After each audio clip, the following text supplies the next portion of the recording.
A very good evening to you with a Thursday, June 21st edition of the CBC Evening News. I'm Ryan Broom and our top story. Former President of the Senate, Sir Fred Gollop, who passed away yesterday, will be accorded an official funeral. This from Prime Minister Mia Motley as she expressed condolences on behalf of the government and people of Barbados.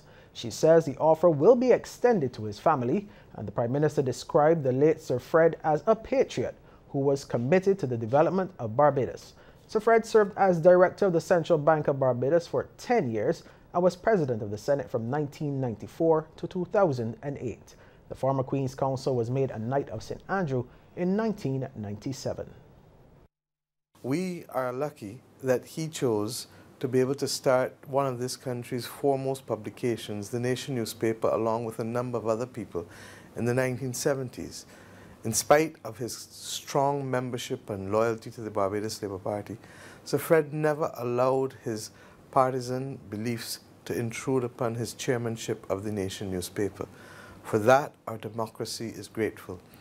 In addition, Sir Fred served with distinction within the law and indeed within our own political fraternity. He was ever there when it came to the issue of solving and resolving policy, writing manifestos, and indeed he served with distinction as President of the Senate for 3 terms and acted as Governor General on numerous occasions. American Airlines has announced the addition of a non-stop service out of Charlotte, North Carolina to Barbados for the winter season. It's a development Minister of Tourism and International Transport, Kerry Simmons, welcomes as a significant boost to the local industry. Our Kent Jerson has the details. The daily service by American Airlines is from the Charlotte Douglas International Airport to Grantley Adams International, beginning December 19th this year. It comes just weeks after the carrier unveiled its 3rd daily flight from Miami International Airport to Barbados, which is also set to start on the same date. According to a statement from the Barbados Tourism Marketing Incorporated, the island is anticipating demand for additional flights given the growth in U.S. arrival numbers. It points out that in 2017, Barbados welcomed 189,000 visitors, a 30-year high, and the country is showing no signs of slowing down. Tourism Minister Kerry Simmons says the island's airline partners have been instrumental in the growth of visitation from the United States. He adds that the new service signals tremendous confidence in Barbados and constitutes a 70% increase in seat capacity into and out of the island. Alfredo Gonzalez, American Airlines Managing Director for the Caribbean, describes Barbados as a destination in high demand. He says as the demand continues to grow over the years, the airline is proud to serve as the leading U.S. carrier in the island with up to 28 weekly flights. Kent Jerson, CBC News. Thanks, Kent. Well, changes to Barbados's public service vehicle routes are on the horizon. Word of this as the Association of Public Transport Operators, or APTO, and the Alliance Owners of Public Transport, or the AOPT, had their first meeting with Minister of Transport, Works and Maintenance Dr. William Duguid at the ministry's headquarters yesterday. In a statement released this afternoon, the ministry revealed that routes must be changed to meet the demands of commuters. This is to address the issue where some routes are serviced by numerous public service vehicles, while others get very little service. During the talks, Minister Duguid stated that the ministry wants to bring equity and fairness and help people get around Barbados fairly without having to wait for hours. He also gave members of APTO and AOPT the assurance that the Constitution River Terminal will soon be commissioned, staffed, and that activities there will commence soon. Well, the Education has been encouraged to amend the curriculum at all secondary schools across the island. This advice from guidance counselor at the St. George Secondary School, Patricia Welch. Ms. Welch is suggesting that the timetable at each school should include a program which teaches the social skills needed to function in the workplace and the tertiary level. I wish to recommend that the Ministry of Education, Technological and Vocational Training utilize this program by providing the means necessary to include it into all our secondary schools in Barbados. So far, the 4 schools presented here, I believe, will continue to be on board, but it is my belief that all secondary schools in Barbados can benefit from these sessions. Our students need opportunities such as these to assist them in becoming more productive, as well as preparing them to become the ideal Barbadian citizen. Ms. Welch was speaking during the graduation ceremony for over 60 secondary school students who completed the Preparing Today for Tomorrow's Challenges program for the 2017 to 2018 school year. The program targets returning 5th-year students, several of whom will be rewarded with internships in several organizations, including the UWI Open Campus. Featured speaker and chief sponsor of the program, Dr. Arvat McLean, reminded the students about the power of positive thinking. We focus on lack, like we're not smart enough, we're not rich enough, we're not pretty enough, or we're too fat or too young or too old. But the more you think about these things, the more you lock those things into place. So instead of focusing on your current reality or all the things you don't want, we need to start putting your attention on the things that you do want. Whatever you put your attention on grows. So start thinking about what you do want in life. Maybe you want to further your education, or maybe you want a new car or a terrific job or great family or great health. Those are the things you're going to put your attention on every day. An update on the battle to clear the island's coastlines of sargassum seaweed. That story and more coming up after the break. Welcome back. Barbados is seeing a repeat of what transpired back in 2014 when sargassum seaweed invaded en masse.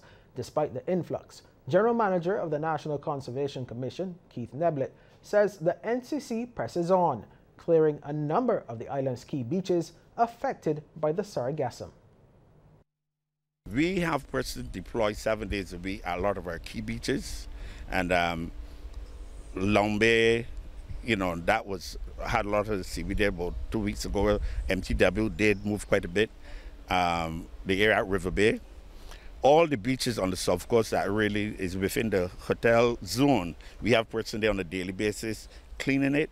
But you can imagine, I think about a week ago, we cleaned the entire River Bay. And by the 3rd of the following week, it was back there. And Mr. Neblett says the NCC is mindful of the impact of heavy equipment on the sand and the impact on nesting turtles and turtle nests. He says access to beaches at times may prove to be a hindrance, and the NCC official has also welcomed support from Barbadians, groups, and corporate Barbados. We would certainly like a lot more. I know last week, Carl Williams, I think they sent some equipment down at Concept Bay. Certainly, we would need some more help. And we are available, as long as they make contact with us or the Defense Force. Certainly, we will facilitate in terms of the beaches that we consider critically enough that they need to go. But certainly, it's an ongoing program from the NCC. We recognize that is important in terms of the use of the beach by Barbadians, and also the impact in terms of people who come to the beaches from, you know, visitors. They want to go on the beach. But it's a natural phenomenon. It's happening. We have very much little control. Barbados and the United States of America remain committed to maintaining friendly relations. This was reiterated during early independence celebrations at the U.S. Embassy in Wilde. Orianne Phillips has more. While the 2018 Independence Day celebrations at the U.S. Embassy in Barbados were held before the 4th of July, they still coincided with an historic occasion. The 242nd anniversary party also marked Flag Day, which is observed on June 14th. U.S. Ambassador to Barbados and the Eastern Caribbean, Linda Talia-Latella, says an earlier date was chosen to allow staff who will soon be leaving to attend. We are experiencing significant turnover at the embassy this summer, including the departure of the Deputy Chief of Mission, Laura Griesmer, the Political and Economic Counselor, Urina Ferencevich, our Consul General, Bill Bent, and our CDC Deputy Director, Dwan Caravan. Unfortunately, if we had waited till July 4th, there would be very few of us here to host you. Ambassador Talia-Latella says her country remains committed to maintaining security in the region and fostering economic development through youth empowerment programs. Another very successful program is our AGANR program, which uses sports to improve employment and engagement for at-use risk. The program enables dropouts and unskilled youth to become employable and possibly contribute to society through training opportunities. It strengthens partnerships with training institutions and employers to ensure that youth skills align with market demands. Meanwhile, Foreign Affairs Minister Senator Dr. Jerome Walcott says Barbados will continue working with the U.S. in maintaining and building links. Barbados will, as we have in the past, continue to work with the United States on areas of mutual concern and interest, not only in the bilateral sphere, but also regionally, as well as multilaterally. For we believe that it is only with open, respectful, and transparent discussions that there can be real and meaningful progress. With our shared colonial history, our belief in the rule of law, respect for self-determination, commitment to human rights, and the thousands of Barbadians who call the United States of America home, surely there's more that binds us than separates us. Apart from speeches, the night also included a toast, the customary cake cutting, and entertainment by the Royal Barbados Police Force Band. Rianne Phillips, Cbc News. Thanks, Rianne. Well, still to come, we'll look at some of the stories making headlines across the region.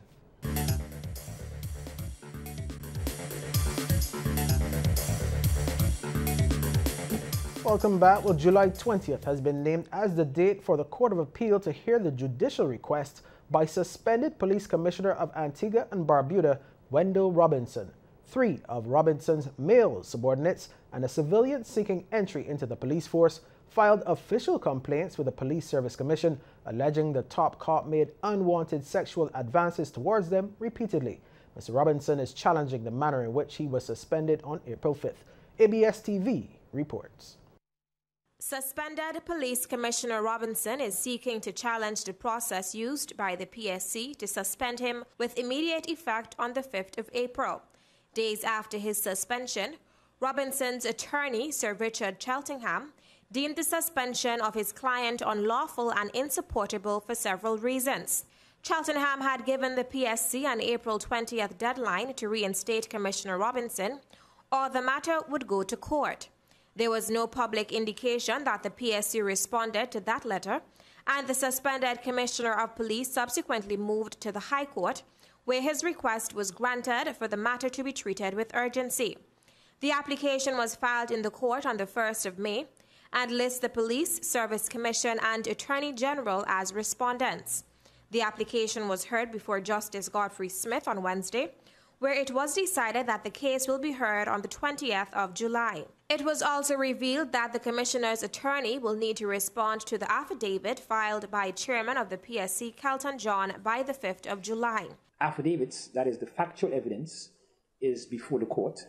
The court has also given the Commissioner an opportunity to respond to those affidavits, and he will consider if he needs to respond, and if he chooses to respond, he has time to respond.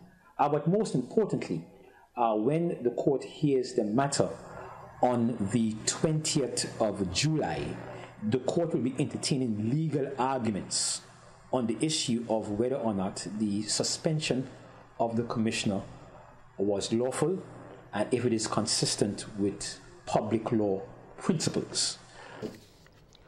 The Attorney General of the Bahamas, Carl Bethel, has been weighing in on the sacking of 3 parliamentarians from their government jobs. The 3 broke ranks from the ruling Free National Movement and voted against the government's impending increase of value-added tax from 7.5% to 12%. Mr. Bethel has told them that whenever the whip is on, you toe the line. OUR News reports. The AG not only defended the firings, but he also explained why they needed to happen under the Westminster system. As he said, MPs can have their opinions, but they also need to toe the party line. Your voice is your own as a member of parliament. You were elected by your constituents to represent them on the floor of the House of Assembly and say whatever the Lord lay on your breast to say. But your vote is mortgaged. to the governing party, the party on whose ticket you were elected. If the whip is on, you must vote according to the whip. Baines and Grandstown MP Travis Robinson, Golden Isles MP Vaughn Miller, and Pine Ridge MP Frederick McAlpine were fired from their government-appointed posts on Tuesday afternoon, a mere 13 hours after they voted against the government's bill to increase VAT from 7.5% to 12%. Centerville MP Reese Chipman also voted against the budget, but he had no government position to lose, having been fired by minutes without explanation months ago. There are great perils in having a massive and overwhelming majority, because the difficulty is for everybody to understand that all are equally loved, all are equally needed, all are equally appreciated, while some end up in cabinet and some don't. When asked by a sitting senator if there was more to the story, Bethel said, of course, there are elements of principle that are involved. But Bethel said at the end of the day, the rules are the rules. Before we continue, this just in, a serious accident has resulted in the closure of a section of Highway 2A. Our Kareem Smith was in the area this evening and he filed this report. Police PRO Inspector Rodney Innes moments ago confirmed a serious accident just north of the Orange Hill section of Highway 2A. The accident occurred at 4:30 and police still have the area cordoned off and are not allowing anyone to pass. Inspector Innes revealed that it involves 2 vehicles and that 3 people were injured. The most serious, a woman who is complaining of pain to the chest, abdominal area and right arm. The injured have been taken to hospital, but of course police are on the scene continuing their investigations. Kareem Smith, CBC News. Thanks, Kareem, and of course we'll give you updates on that story as it comes to hand. Well, as Bajans would say, it was a wash-off of heavily favoured Argentina in World Cup action today. But before we get to that blowout and the rest of the Sports Night package with Damien Best, here's a tip from Cooperators General Insurance. This tip of the day is brought to you by Cooperators General Insurance Company Limited. Insurance the way you want it to be. The asthma bay at the QEH is well equipped to handle a severe asthma attack. This tip is brought to you in association with the Asthma Association of Barbados.